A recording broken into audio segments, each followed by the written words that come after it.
A kú déédé àsìkò yìí, kókó inú ìwé ìròyìn la mú wá fún yín láti inú àwọn ìwé ìròyìn ilẹ̀ Nàìjíríà. Orúkọ tèmi ni Ọmágbémisọ́lá Ọmọlọ́gọ̀mádẹ àìjẹran ẹdán. Àjọ tó ń ṣàmójútó ẹ̀tọ́ ará ìlú Socio-Economic Rights and Accountability Project (SERAP) ti pe ẹ̀sùn sí ilé-ẹjọ́ tako mínísítà ìlú Àbújá Nyesom Wike àti àwọn gómìnà lórí ẹ̀sùn bí wọ́n ti kọ̀ àti ṣàlàyé ọ̀pọ̀lọpọ̀ bílíọ̀nù náírà tí wọ́n ná lórí ààbò láti ọjọ́ 29 oṣù karùn-ún ọdún 2023. SERAP ní ìgbésẹ̀ yìí wáyé látàrí gbọmọgbọmọ ìṣòro ààbò tó ń fojoojúmọ́ lékún sí káàkiri ìpínlẹ̀ àti Àbújá pẹ̀lú adúrú iye tí wọ́n yà sọ́tọ̀ fún ààbò lọ́dọọdún. Lára rẹ̀ ni ìròyìn ìṣekúpa ní ìpínlẹ̀ Benue àti àwọn ìṣẹ̀lẹ̀ mìíràn lórílẹ̀-èdè. Àfihàn yìí jẹyọ nínú àtẹ̀jáde tí igbákejì adarí àjọ SERAP Kọ́láwọlé Olúwadáre bu ọwọ́ lù láti fi kéde ẹ̀sùn. Nínú ẹ̀sùn tí wọ́n pè ní ọjọ́ Ẹtì sí ilé-ẹjọ́ gíga ni SERAP ti ké sí ilé-ẹjọ́ kí ó kànńpá fún àwọn gómìnà àti mínísítà ìlú Àbújá kí wọ́n ṣe àfihàn bí wọ́n ṣe ná owó yìí láti ọdún 2023. Bákan náà ni àjọ yìí ń béèrè kí wọ́n pàṣẹ fún wọn láti ṣe àgbékalẹ̀ àlàyé lẹ́kùnrẹ́rẹ́ lórí owó tí wọ́n pín fún wọn, bí wọ́n ti ná owó àti iṣẹ́ àkànṣe tí wọ́n fi owó ààbò ṣe títí kan èròǹgbà wọn àti ṣe àlékún ètò ààbò ní ìpínlẹ̀ àti Àbújá. Gẹ́gẹ́ bí àlàyé SERAP, ó lé ní 400 bílíọ̀nù náírà (400 billion naira) tí wọ́n yà sọ́tọ̀ lọ́dọọdún fún ààbò jákèjádò orílẹ̀-èdè. Bí wọ́n ti ní ó kéré tán àwọn gómìnà 10 ni a gbọ́ wípé wọ́n ti ya 140 bílíọ̀nù náírà (140 billion naira) sọ́tọ̀ fún ìdí kan náà nínú ìṣúná wọn fún ọdún 2026. Nínú ẹ̀sùn tí wọ́n pè ní SERAP ti ṣe àríyànjiyàn wípé ọmọ Nàìjíríà lẹ́tọ̀ọ́ àti mọ bí wọ́n ti ná owó tí wọ́n yà sọ́tọ̀ fún ìdáàbòbò ẹ̀mí àti dúkìá. SERAP wá ṣe ìkìlọ̀ wípé ìṣòro ààbò tó ń peléke sí ń kó ipa tí ó pọ̀ lára mẹ̀kúnnù aláìlágbára ọmọ orílẹ̀-èdè, mú ìṣẹ́ pọ̀ sí i pẹ̀lú ebi àti ìtẹ̀tọ́ ọmọnìyàn lójú mọ́lẹ̀. Wọ́n fi kún wípé ọ̀pọ̀ gómìnà àti mínísítà ìlú Àbújá ni wọ́n ti kùnà nínú ojúṣe wọn àti dáàbòbò ẹ̀mí àti dúkìá. Bí wọ́n ti ṣe ìkìlọ̀ wípé òfin Nàìjíríà kò ṣe àtìlẹ́yìn fún níná owó ìlú níkọ̀kọ̀ nítorí ìṣèjọba tiwantiwa ṣe àtìlẹ́yìn fún ìṣirò tó múnádóko, transparency and accountability. Ẹ̀kúnrẹ́rẹ́ ìròyìn wà nínú ìwé ìròyìn Punch tó jáde lónìí. Àjọ tó ń gbógun ti títà, rírà àti mímu egbògi olóró NDLEA ti fi ọwọ́ ṣìkún òfin mú olórí oníṣòwò egbògi olóró kan tí wọ́n ti ń wá tipẹ́, Lékan Jimoh, tí wọ́n tún mọ̀ sí Kànmọ́kànmọ́, lẹ́yìn ọdún 12 tí wọ́n fi ẹ̀sùn kàn án wípé ó lọ́wọ́ nínú ìṣekúpa òṣìṣẹ́ àjọ NDLEA 3. Ọjọ́ Ẹtì, ọjọ́ 16 oṣù Kínní ni ọwọ́ tó Jimoh ní ìlú Owódé, ìpínlẹ̀ Ògùn. Lẹ́yìn tí wọ́n tọpinpin rẹ̀, wíwá tí wọ́n wá ibi kọ́lọ́fín rẹ̀ ni wọ́n ṣe alábàápàdé 69 kìlógíráàmù skunk ẹ̀yà cannabis.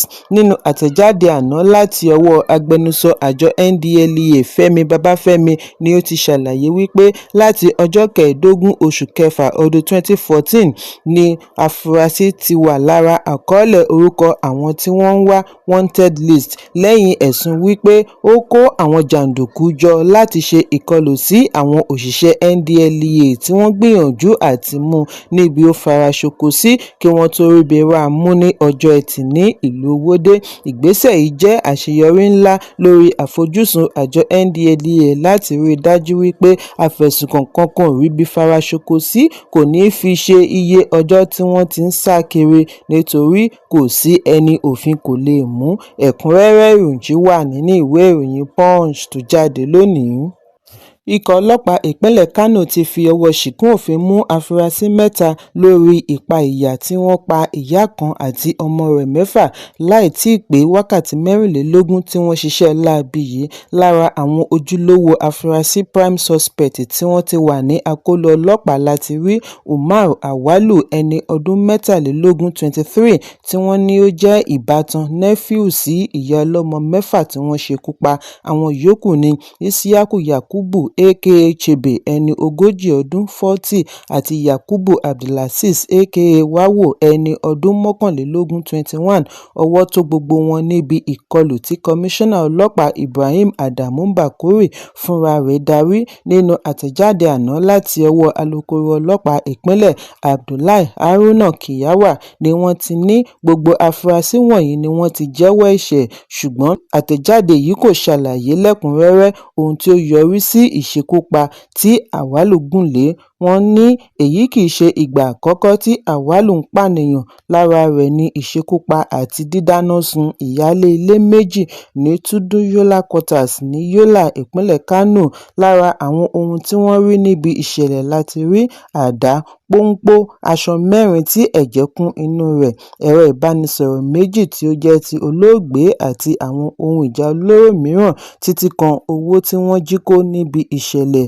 Kiyawa ní ìwádìí ṣì ń lọ lọ́wọ́, ṣùgbọ́n gẹ́gẹ́ bí olùgbé kan ṣe lálàyé, Isiaku Yakubu ní gbogbo ìlú gbòdì kan ní òwúrọ̀ ọjọ́ Àbámẹ́ta lẹ́yìn tí alábàágbélé wọn kan ké gbàjarè láti inú ilé àwọn olóògbé. Bí ó ti ní òun bá gbogbo ilé nínú àgbàrá ẹ̀jẹ̀. Lẹ́yìn èyí ni wọ́n tún rí wípé wọ́n ju ọmọ ọwọ́ kan sínú kànga ọgbà ilé.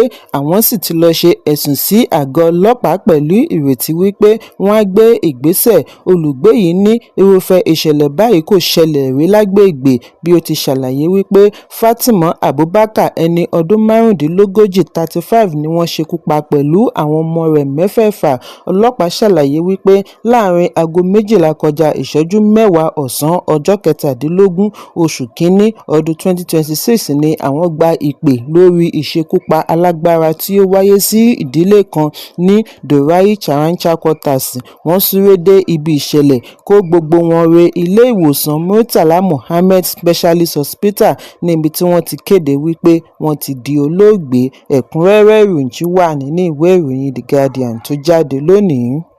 Àwọn agbébọn ti ṣekú pa òṣìṣẹ́ ọlọ́pàá kan bí wọ́n ti jí ará Chinese gbé níbi ìkọlù sí iléeṣẹ́ Aqua Trading ní Ogunmakin nítòsí Ìbàdàn, ìpínlẹ̀ Ọ̀yọ́.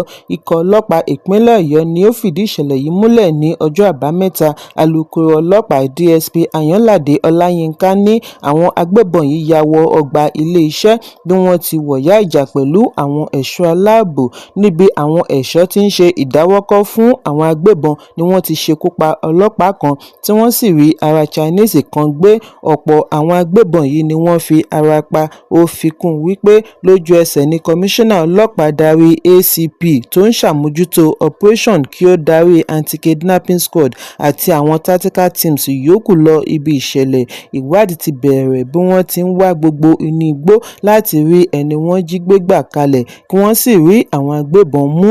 Nínú ìṣẹ̀lẹ̀ mìíràn ni afurasí agbébọn ti jí olóyè láàrin ẹgbẹ́ òṣèlú All Progressives Congress APC kan gbé ní ìpínlẹ̀ Ondo. Ọmọọba Ẹmọrí Olóyè Owólóẹ̀mí tí ó tún jẹ́ Director General Aṣíwájú Media Team. Orísun ìròyìn ṣàlàyé wípé wọ́n jí Owólóẹ̀mí gbé láàrin aago 9 òwúrọ̀ ní ojúnà Okonga Olódó ní Ìgbọ́kọ̀dá, ìjọba ìbílẹ̀ Ìlàjẹ. Àwọn agbébọn tí wọ́n dé pẹ̀lú ọkọ̀ Hilux 2 ni wọ́n ya sí ọ́fíìsì rẹ̀ tí wọ́n sì jí gbé láì mọ ibi wọ́n gbé e lọ. Alukoro ọlọ́pàá ìpínlẹ̀ Ondo Jimoh Àbáyọ̀mí fìdí ìṣẹ̀lẹ̀ yìí múlẹ̀ bí ó ti ní ìwádìí ti bẹ̀rẹ̀. Láàrin èyí ni àjọ ẹ̀ṣọ́ aláàbò ìpínlẹ̀ Àmọ̀tẹ́kùn fi ọwọ́ ṣìkún òfin mú afurasí ajínigbé 32 32 pẹ̀lú àwọn ọ̀daràn mìíràn káàkiri ìpínlẹ̀. Níbi ó ti pàtètè àwọn afẹ̀sùnkàn ní adarí Àmọ̀tẹ́kùn Olóyè Adétúnjì Adélẹ́yẹ ti ní 17 nínú wọn ni wọ́n tọpinpin dórí ẹ̀sùn tó ní í ṣe pẹ̀lú ìjínigbé. Lára àwọn agbègbè tí ọwọ́ ti tó wọn ní Ọ̀bà Àkókó, Ilẹ̀ Olújì, ìlú Ondo, Ondo Town, Aké Camp àti Òdìgbò, tí ó yọrí sí bí wọ́n ṣe rí ọ̀pọ̀ àwọn tí wọ́n jí gbé gbà kalẹ̀. Ẹ̀kúnrẹ́rẹ́ ìròyìn wà nínú ìwé ìròyìn Vanguard tó jáde lónìí.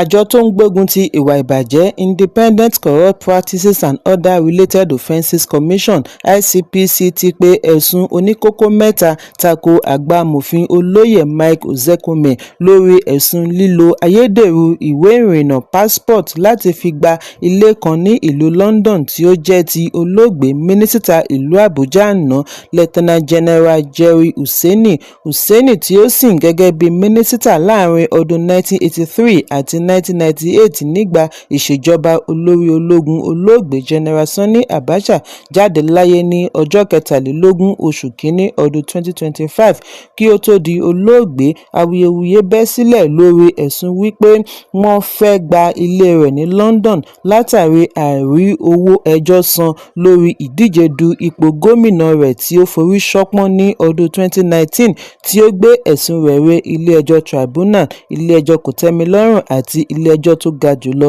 Ìpínlẹ̀ Plateau ni Hussaini ti díje. Ilé Hussaini tí ó wà ní 79 Randall Avenue, London ni wọ́n ní wọ́n fi owó màgòmágó rà kí Ozekhome tó gba ìṣàkóso rẹ̀ ní ọdún 2021 pẹ̀lú ayédèrú ìwé ìrìnnà. Oṣù kẹjọ ọdún 2021 ni Ozekhome gbìyànjú àti yí orúkọ ilé yìí padà sí tirẹ̀ bí ó ti ní ó jẹ́ ẹ̀bùn tí ọ̀gbẹ́ni kan tí orúkọ rẹ̀ ń jẹ́ Talisani fi ta á lọ́rẹ láti fi mọ rírì ẹjọ́ tí ó bá ṣe. Ṣùgbọ́n nínú oṣù kẹsàn-án ọdún 2022 ni agbẹjọ́rò ìyáàfin Talisani, Westfield Solicitors tako ìgbésẹ̀ yìí ní ilé-ẹjọ́ bí wọ́n ti yarí wípé ọdún 1993 ni ó ti ṣe ìforúkọsílẹ̀ ilé yìí. Lẹ́yìn èyí ni adájọ́ ilé-ẹjọ́ tribunal tó ń ṣàmójútó ohun ìní, adájọ́ Ewan Patton ṣàwárí wípé àgbélẹ̀rọ ni orúkọ Talisani. Ìṣòro túbọ̀ dé bá Ozekhome lẹ́yìn tí Immigration Nigeria (NIS) fìdí ẹ̀ múlẹ̀ wípé orúkọ Ozekhome kò sí nínú database.